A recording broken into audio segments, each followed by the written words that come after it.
Ladies and gentlemen, my name is Vanillaraccoon and welcome to a Vanilla Plus Minecraft Let's Play video.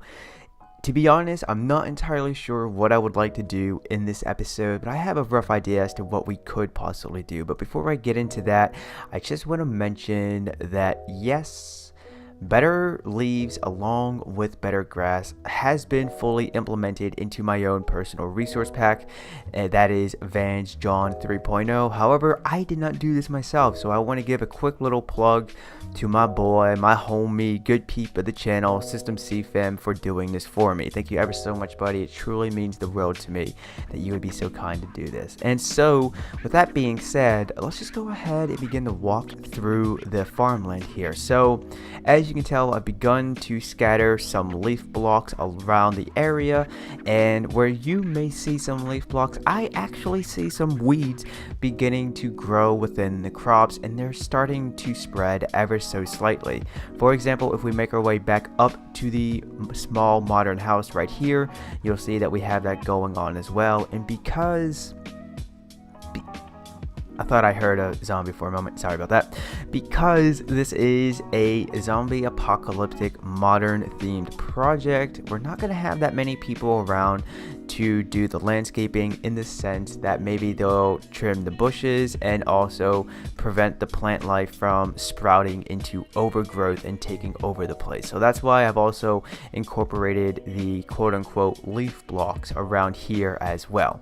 Now, one thing I've also begun to do is just clear out this space right here, because I'm thinking of going far and wide across the land in search of some cows, so that way we can create some type of a cow farm, well, not cow farm, that sounds cruel, some type of a cow pasture right here.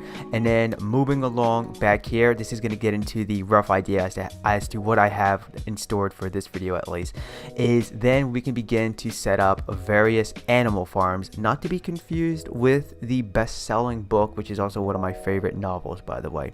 But we could just go ahead and at least have various animal farms around this portion of the project, because the more I think about it, I think in this section at least is where I want to have our farmland, but also the residential area. So maybe we can come up with some designs for some modern small survival houses. If you guys ever build anything within your own single player world, or even on a server that you play on, then please take a screenshot of it and send it to me on Twitter at Vanillaraccoon, so that way I can see what you've done. There we go. And also retweet it for the rest of the world to see, because after all, I'm not only creating content to try and inspire you to get your build on and encourage you to do new things, but also so that way then you guys can teach me a thing or two, or at least refresh my memory. But with that all being said, and since we have a piggy wig just chilling out in the shade there, I think that is an excellent cue to go ahead and begin to look for some cows, bring them back, and then once I've done so, I can show you the progress report, and then from there we can go ahead and establish our animal farms.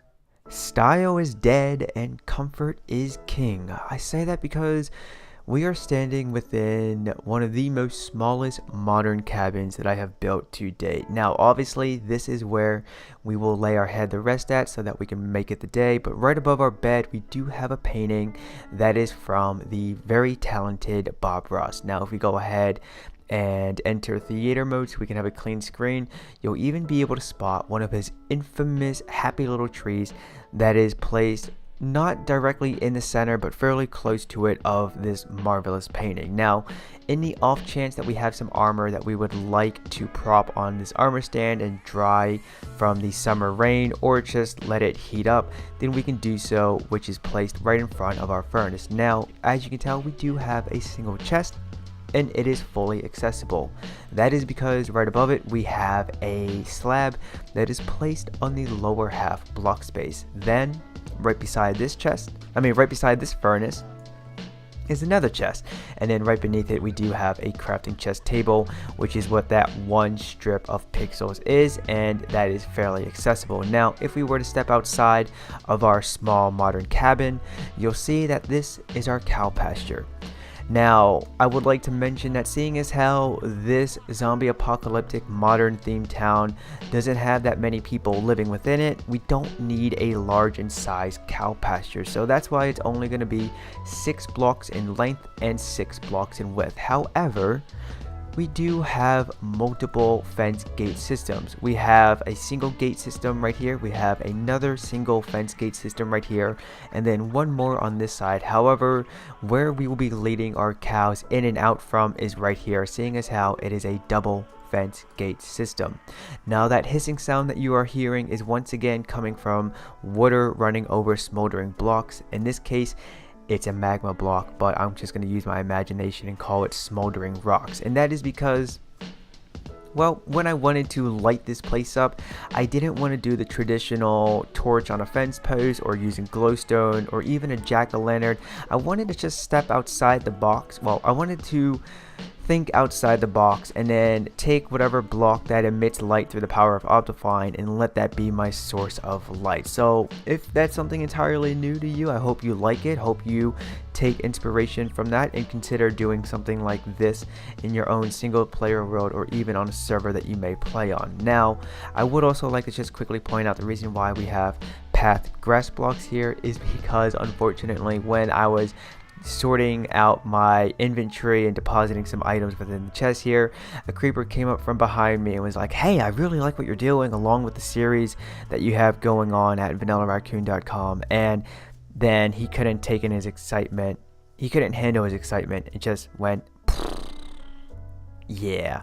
But I did my best to try and mend the issue at hand. So moving forward now, I think what I'm going to do is I'm going to begin to work out here, but I'm not entirely sure if I want to do so in this particular video. I know I said that I wanted to establish a few animal farms, but it is getting to be late into the night now, and I'm starting to get a little bit tired because the magnesium is, of course, kicking in, and I don't want to be recording when I'm half asleep. So I want to go ahead and begin to make this place look a little bit more appealing, at least to me, and also try and establish one more particular animal farm, and then from there we can go ahead and proceed for the third and final act.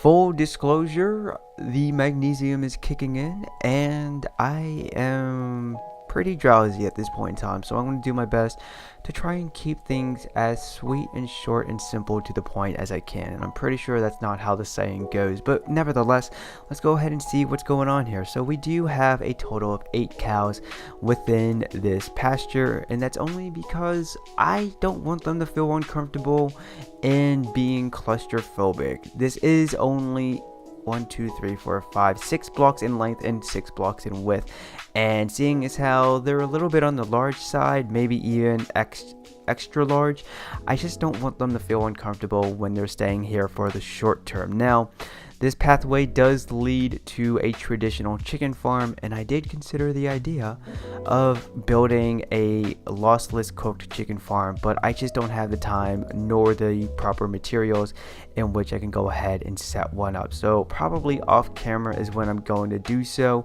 and this is what our tall custom trees are going to look like. Now, pretty much they're the same custom trees that we have been building within this project, but they only have an additional 2 oak leaf blocks placed on the top, which does give them their height. And I am a little worried that they're going to be blending in with the trees that are back here, so I'm on the fence as to whether or not I want to relocate these and give them a new home or leave them be and see if I can do something with Jawn 3.0 and try and add a different color to the oak leaves, the spruce, the birch, every type of leaf block basically, so then they have their own unique color that can resemble a season that we are currently building within, which if we go ahead and take our clock and throw it down onto the ground, you will see that it is day 26, month 2, which means it is currently summertime, so that's pretty cool. And also, real quick, I forgot to mention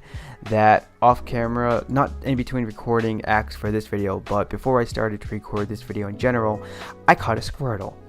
Yeah, so I not only caught Charmeleon, but I caught a Squirtle. However, I'm thinking of holding off from evolving my Charmeleon into a Charizard, because the next Pokemon Go Community Day, which is going to be in May, is going to be featuring the Kanto Gen 1 starter Pokemon Charmander, which means a shiny Charmander has a chance to spawn in the wild. And also, if I were to evolve a Charmeleon into a Charizard on that day during the 3-hour window in which the event occurs, then I have a chance to let it learn an EX move.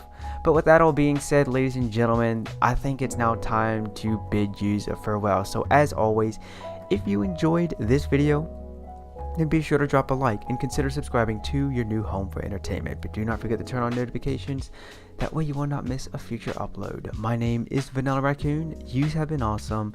I would like to wish you a happy day, and peace.